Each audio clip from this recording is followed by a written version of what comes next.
Wallahi, when you are nice with people, you play your role as a community member, community will not let your family go down.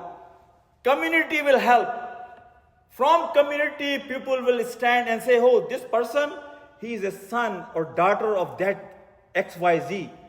And that XYZ was such a good man. He was always there to help other people. He was always nice to other people.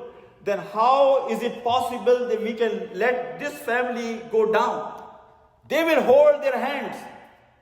That's why I request to all of us, brothers, be part of the community. Be part of the society.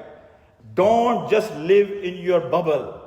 Don't just live in your comfort zone.